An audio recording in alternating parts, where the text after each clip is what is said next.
a stated fact, and it's not in dispute, that we are in the tech and the startup capital of the country. In fact, and if we resort to data, and to quote the great Navjot Singh Sidhu, we are leaning on data like a drunk man would lean on a lamppost, just for support but not for illumination. So this is as per the government, central government's own data.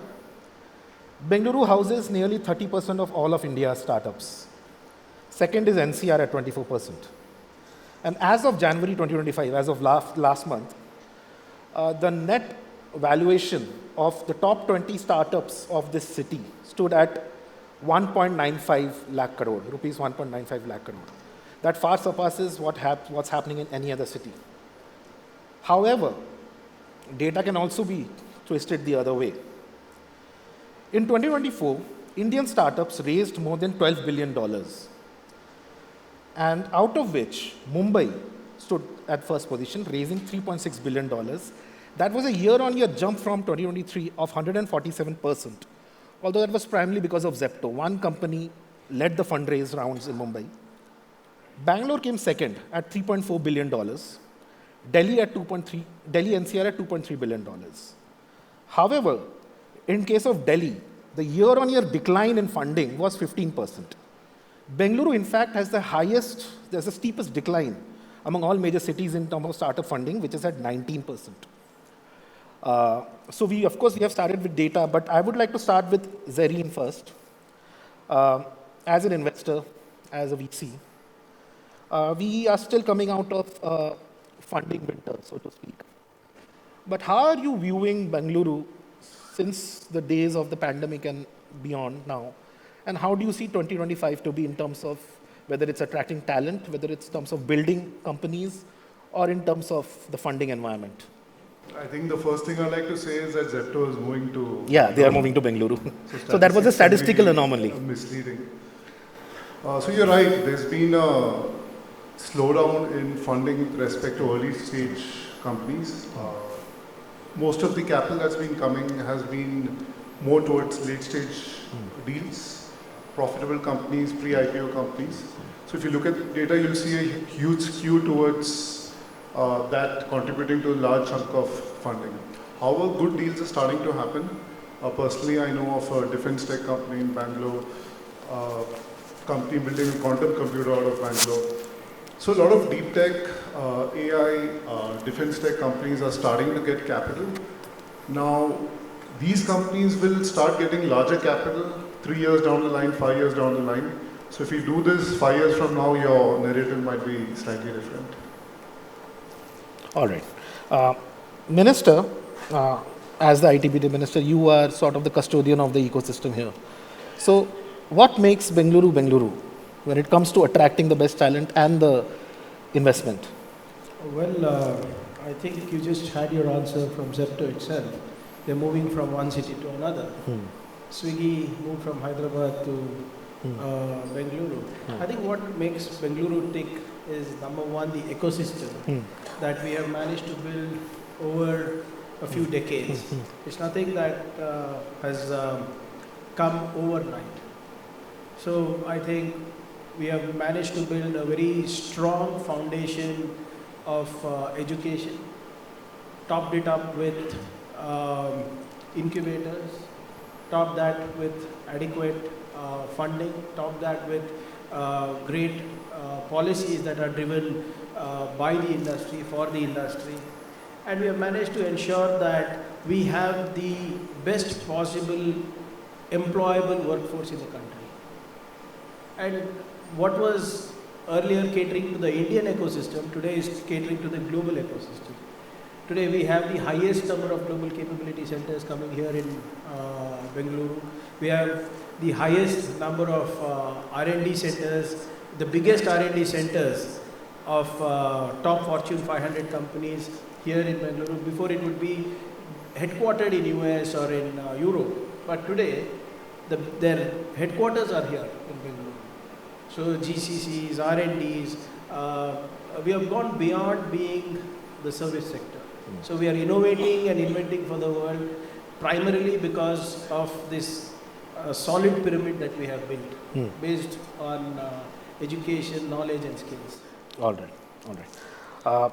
Ankit, you being a startup founder yourself, would your journey have been different had you, say, started out in Gurgaon or Pune? So, hello everyone. I indeed started out my first company in Gurgaon. Okay. I grew up in NCR, Delhi NCR, and late 2000s I started my company in Gurgaon, and back then there was a very small startup ecosystem in Gurgaon, and everyone there would only talk about the ecosystem in Bangalore.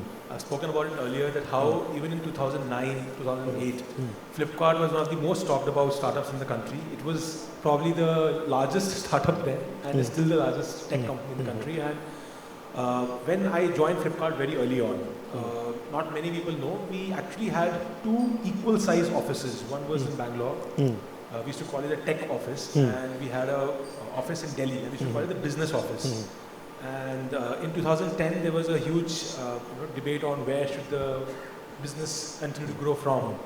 And of course, given the Bangalore's ecosystem then, it was a no-brainer that we had to relocate the entire business team also to Bangalore, purely because the engineering talent there was so rich, and we knew that if we have to have an edge, it has to be Bangalore. And the engineering talent was great because what Minister just said, the engineering colleges, the ecosystem, the overall GCC is already being there. I remember a very large part of our initial talent came from Yahoo, and Yahoo had such a massive GCC here, and we were able to get very, very good talent. So I think for me, the answer has been Bangalore. A lot of my angel investments, a lot of companies which I have supported continue to come from Bangalore. Of course, other cities, we are seeing some amazing companies being built. But I think startup ecosystem is as good as the talent density of the ecosystem. And I would still say that Bangalore is miles ahead in terms of talent density, whether it's tech or non-tech talent, in terms of overall startup ecosystem. So Bangalore continues to have an edge, and as the companies become more successful, the early employees and the founders of their companies start new companies. Yeah. That's what happened with Flipkart. It's typically called Flipkart Mafia, and there are at least 7-8 more unicorns which have come out of Flipkart ex-employees, and another 10 companies which are $500 million to $1 billion valuation. So 15 companies, and they all continue to be in Bangalore, purely because how good the ecosystem was. Minister spoke about Swiggy, he spoke about Zepto, also Ola used to be in Bombay in 2010-11. It was a no-brainer for Bhavesh also to move to Bangalore to set up the business, because it was very clear that the engineering talent density was the highest here. All right. Mr. Adiga, your fellow panelists have spoken about the strength of the ecosystem and how that edge is there. Can that edge be maintained? Yeah, it can be maintained. The biggest advantage Bangalore has is critical mass, whatever with respect to the minister.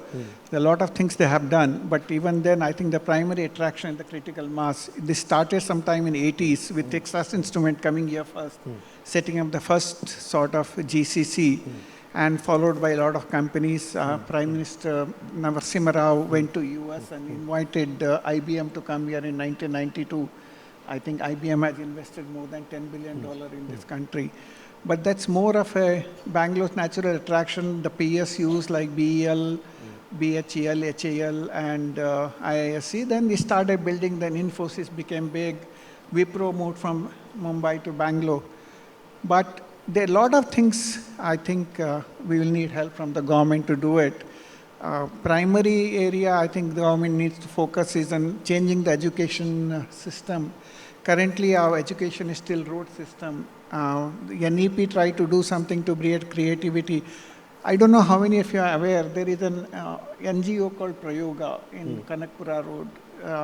The chairperson is Dr. Balram, who is the IISc retired director. They are focusing so much on changing the way children learn how to study, whether it's physics, chemistry, math, experimental learning. They are working with several government schools to change the way they learn, and it's completely funded by private sector and donors.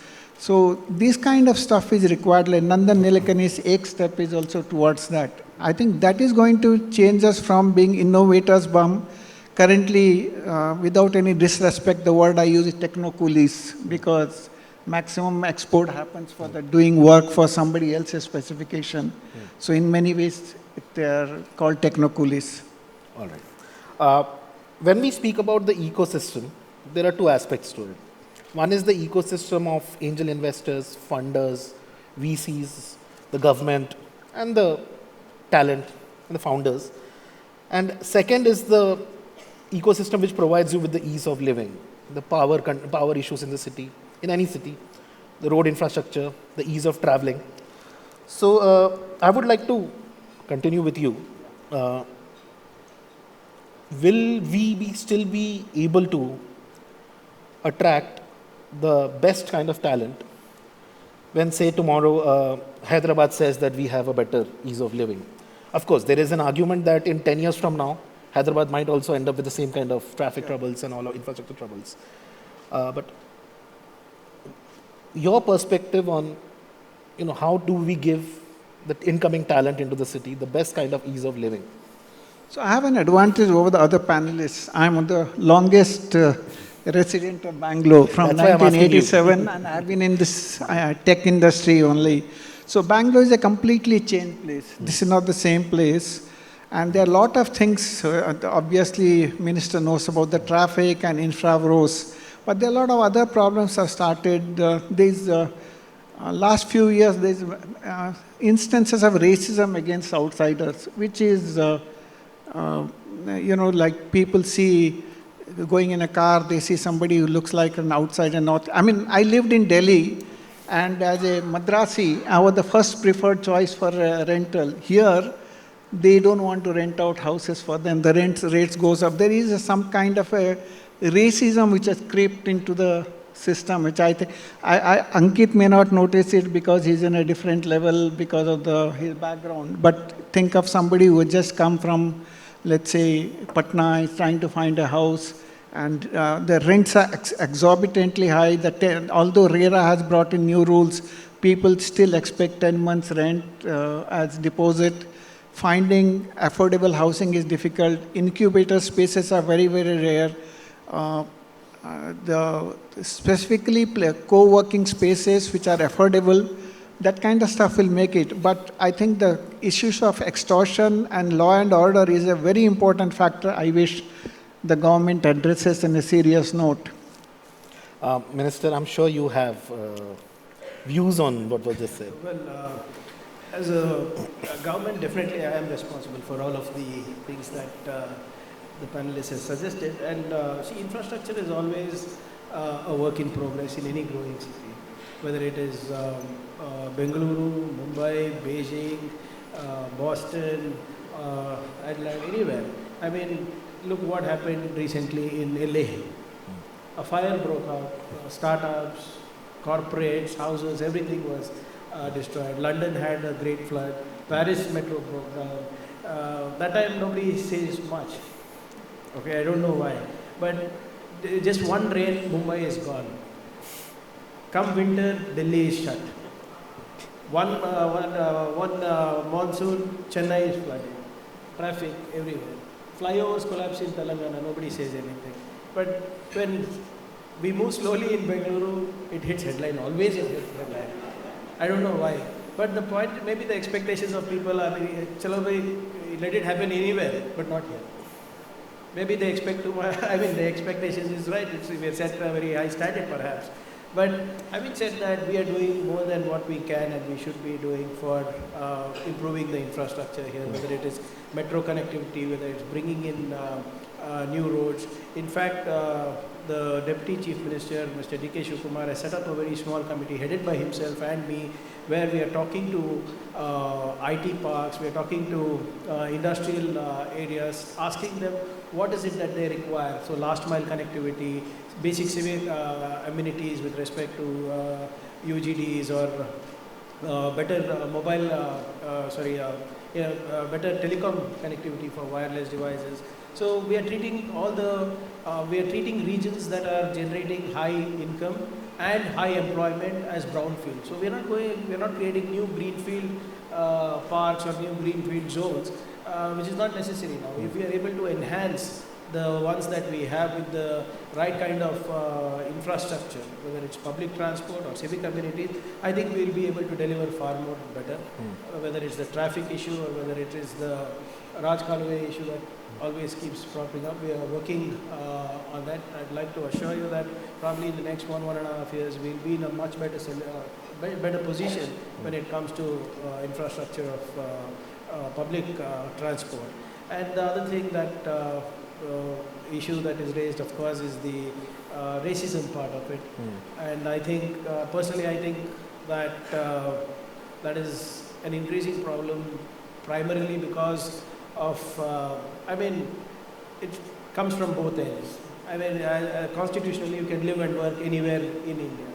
There are so many people I know, Kannadigas who are working in Mumbai, who are working in Delhi, and the problem comes, I think, when, pardon me for saying so, when people start marking their territories. So if you, with all due respect, when you go to Whitefield sometimes, I feel like I'm in Gurgaon. That auto fellow, Kannadiga, he'll also tell, Bhaiya, chalenge kya? But look, we are a city we are with high absorption for migrants.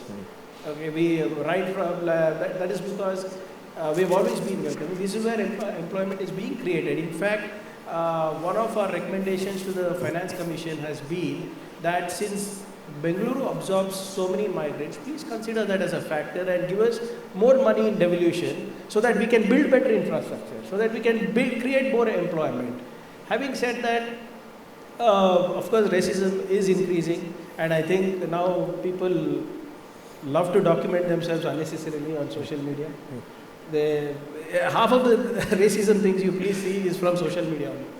Somebody would have said something, a reaction, action, reaction. The police have to take care of it. That is the nature of social media. And but my one follow-up to my that. thing is, I wish people were more sensitive to people over here where they're earning, where they're learning. And we also should be sensitive. Them people have left their everything and come here to earn a living. Constitutionally, they're welcome, they're doing the right thing. And we also need to do everything. But everybody speaks so much about AI, but a little bit of common sense will help. That's a good one. I do have a follow-up to that. As a policy prescription, on one hand, you can have measures like maybe reserve some jobs for locals. But on the other hand, the prescription can be that ramp up upskilling to such an extent that you do not need to reserve any jobs. Which side of that? As a minister in the Karnataka cabinet, my primary role, or I am supposed to work for the benefit of the people of Kannadigas. Correct? I am not a union minister. If you want me to be the union minister, I'll be more than happy to do so. Wherein I will ensure that every Indian is employed. But right now, I am mandated only for the state of Karnataka. And I am, in my job, I'm going to ensure that we have the right skill sets for our people. Like how sir pointed out, there's a huge gap between what industry wants and what we are delivering in our education system.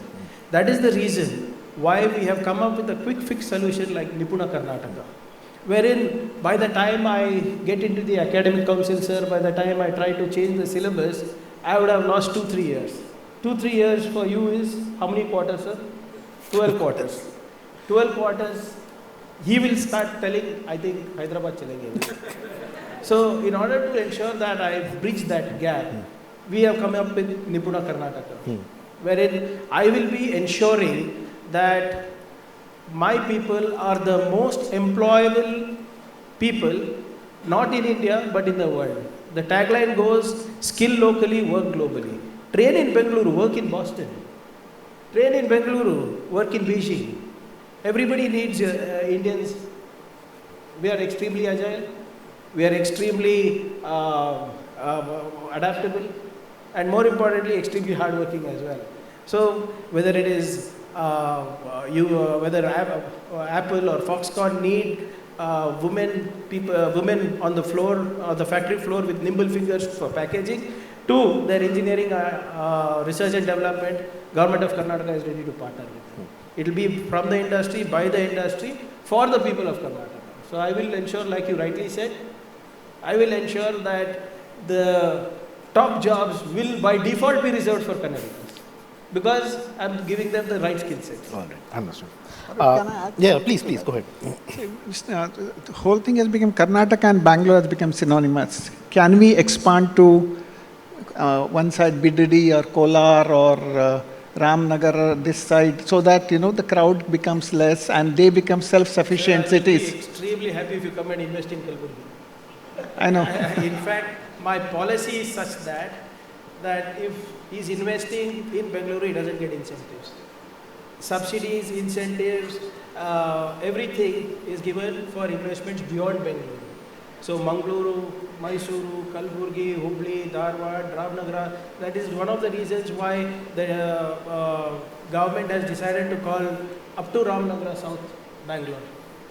So that, when we go for pitching to New York or anything, they will not, if I tell, come to Ramnagar, Mandya, they will not know. So we say it is South Bangalore, an extended South Bangalore. That's how it is. Like, probably look at London. What is all that, sir? I mean, it grows beyond Heathrow. Yeah, but we will come back to that, because we also have to. So your point about subsidies and incentives, that gives us a segue from infrastructure to the ecosystem itself. When we were speaking on the phone, you raised a very important point, that people only hear about the successful startups, and so many fall by the wayside. So is there a way to sort of, is the ecosystem here supportive enough in terms of those who build, but maybe the market doesn't take to them, or maybe they don't succeed? And then, is the ecosystem supportive enough of them to build again and to go again? No, that's for actually for Ankit. Yeah, that's for Ankit. Yeah. Yeah, I think the couple of points on what Minister said. I think the infrastructure is never a big reason why a person will move to a city or versus not. Just wanted to share a point on recently. Don't say that. We have the BBMP commissioner sitting here, and he will not do it. So what I'm trying to say is that we all moved to Bangalore because the opportunities were so much bigger. And since then, of course, traffic has probably become one notch worse. But that's what has happened across the world. Why in some of the other cities like London, Paris, Hong Kong, the traffic is really bad if you take the road traffic. There's that they've got the underground network, etc., which is getting built in Bangalore as we speak. One area which got highlighted recently due to one very popular podcast is the air quality. And it's something which needs to be highlighted a lot more, that the fact that the other metros or other ecosystems that you spoke of, even Bangalore air quality is probably not the best, but it is best of the cities, in the top cities in the country. And that actually contributes to a very large part in the overall well-being of a person. Having said that, I think talking about the support in the ecosystem, I think it's like a pay-it-forward kind of a mechanism. All the people that I spoke of, people who were part of the early teams at Flipkart, Ola, and all the Swiggy and all the companies that have been built in the last 10, 12 years, they all sit on an angel portfolio of 30, 40, 50, 70, 80 companies. Some founders have even 200 companies in their portfolio. It is their way of giving back to the society. Not everyone needs to do charity in a traditional way where you go and do health, education, poverty kind of upliftment. There are ways of just creating a better ecosystem. That today I have worked in a company and I go back to the founder and say I want to start. And if the founder is supporting the employee on day one, then it's a huge win for the ecosystem, because that person will employ 10 more people, 100 more people, and that network continues. So I think that network, purely because of the vintage of startups in Bangalore, is very rich. There are people who've been reinvesting, investing in the same people. People are doing their second, third, fourth companies, and they get the same support from the older investors. I think that's a very rich ecosystem in Bangalore. All right. And it's purely because of the large vintage of the ecosystem. Because a 20-year-old ecosystem, now you're seeing repeat investors, repeat founders coming forward. All right. Zerin, there has been a lot of talk since DeepSeek came out in China. There has been a lot of talk about whether India has been left behind. And here we come to the whole topic of the successful startups being the consumer-focused startups, like the ones which offer quick delivery, or the e-commerce startups. That has been the case, and Bengaluru companies have done very well on that front. When it comes to the deep tech, AI, robotics, drones, the next generation of startups. Where do you think this city is? Where do you think we are? And where do we go from here? So I think this is not only linked to a city, it's a global Yeah. debate where people, there's one side of the fence who believes the game is over, somebody's won it. Having said that, from my vantage point, I have actually seen people attacking the problem. There is a gentleman, a scientist, building a quantum computer. Essentially, AI is going to result in a massive need for exponential computation. So the back-end infra, so somebody is attacking that problem, there's capital coming in, family offices supporting it. Then there are a lot of startups around who are building efficiency into existing BPOs, KPOs and so on. So I think we'll see a large wave of that. Seeing a trend of AI companies acquiring BPOs, KPOs to bring about the efficiency. So I think the city is well poised to capture that, given we do have a lot of the BPOs and KPOs. And from IIC, we are seeing a lot of material science startups, seeing defense tech startups linked to HAL. So I think we are in a good place. What really would catalyze all of this is building clusters, building density, reducing travel time between clusters. To your point about everyone talks about Bangalore traffic, I think it's just people land in the airport, they see Hebal, it's like the only thing they remember about Bangalore. So if the blue line comes in by 2026, as promised, I think probably people will stop talking about Bangalore traffic. Ankit, your views on the same point. Consumer startups versus cutting edge tech Right, startups. I think if you look at the evolution of startups in Bangalore, I think in the early 2000s and late 2000s, there's a lot about IT enablement and services. And the entire 2010s was consumer startups. You name an industry and there were two unicorns in the same industry. The 2020s has to be about deeper tech and not just AI. Of course, AI is very relevant right now, but last 3-4 years it's been about hardware, in general a lot of software as a service, and now of course in the next 3-4 years India has a very strong chance, and Bangalore, given the rich heritage of research and development and deep R&D in the software space, will have a larger role to play. A lot of other cities of course have advantages of IITs in their respective cities, and that's one thing which traditionally Bangalore has lacked, and is the only large city in the country which does not have an IIT right now. Assuming that Kharagpur is very close to Calcutta and can be counted as Calcutta ecosystem, and that is one thing which is lacked. But thanks to IISc and a lot of other great engineering colleges, that R&D credits are there. So I think this decade is all about building like deeper tech for the world, and I think DeepSeek has just given a belief to the entire ecosystem again. Like he was saying that there was a section of the AI community just thinking that the game is over, and we also saw the change in narrative from some of the global people after DeepSeek has come in. Before and after the overall dialogue has completely changed. India is poised to build its own LLM model, and I'm hoping that someone in Bangalore or any other city is building it as we speak. So for the closing comments, Minister, why do you think that Bengaluru will give India's answer to DeepSeek? Keeping in mind that AI does require a lot of water resources, a lot of power resources. What makes you confident that it will be Bengaluru, like Ankit said, which will give India its response to LLMs, large-scale language models? See, that's conflict of interest actually for me.